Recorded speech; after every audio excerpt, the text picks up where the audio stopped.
O karma é uma resposta do tempo, da vida, das coisas, a tudo que nós plantamos nos nossos passados.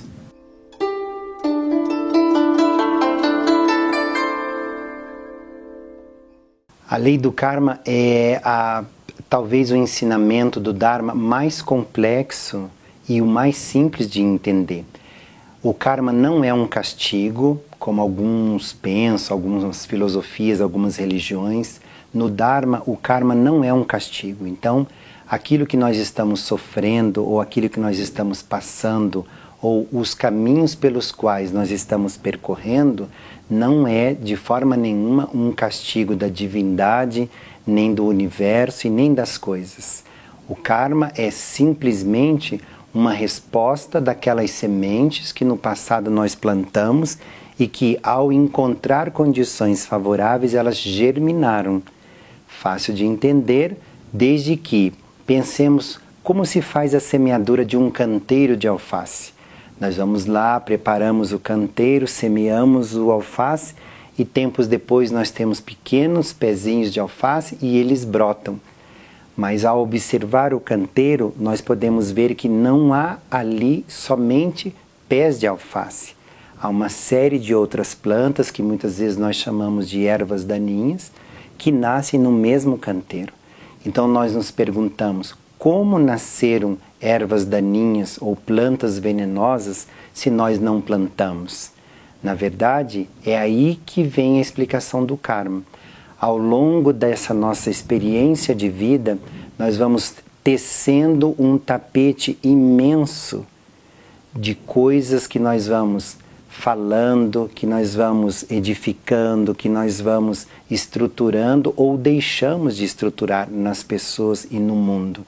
A mágoa que a gente causa, a decepção que a gente consegue edificar, os sofrimentos que a gente não ampara, não acolhe, as tristezas que nós provocamos, as ações negativas de fala, as ações negativas de pensamento e, sobretudo, as ações negativas de corpo físico.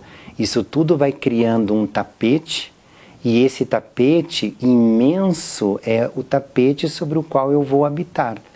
No entanto, nós temos uma certa dificuldade de lembrar de tudo o que nós fazemos. Mas o karma não se esquece disso. A lei do universo é implacável. Se você faz o bem, você terá necessariamente ou obrigatoriamente uma colheita do bem. E nós chamamos isso de mérito.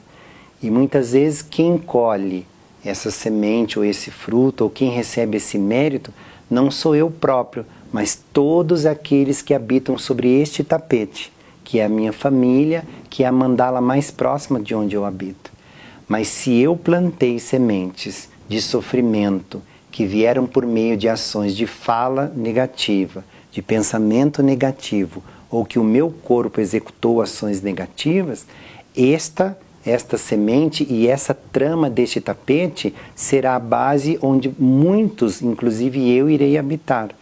Então, se você duvida que o karma existe, sente e espere. A resposta do tempo chegará. E esta resposta pode não chegar a você mesmo, mas chegará sobre aqueles que permanecerão sobre esse tapete. E aí muitas vezes a gente não entende. Mas eu não fiz tantos erros na minha vida, não cometi coisas tão graves. Por que é que eu mereço, ou qual é a punição, qual é o castigo pelo qual eu estou passando para que eu possa me livrar dele? Não, talvez nós não tenhamos feito isso. Mas antes de nós, na nossa mesma mandala, nesse mesmo tapete, neste mesmo canteiro, nós tivemos então essas ações de sementes negativas que brotam tempos depois. É muito interessante pensar que, e como é que nós fazemos para nos livrar de um karma, sobretudo negativo? A metáfora é bem interessante e se parece com, pensemos uma espécie de, se eu tenho um copo ou uma jarra com água salgada e eu preciso encher esta jarra de água, quanto mais água salgada eu colocar ali, mais difícil vai ser beber todo o conteúdo da água. Então, se o fundo da minha jarra já tem água salgada, eu deveria pensar em completar essa jarra com água doce. E aí, tanta água doce no meio de um pouco de água salgada tornaria palatável aquele líquido. Talvez essa seja a metáfora mais interessante para que possamos neutralizar um karma negativo.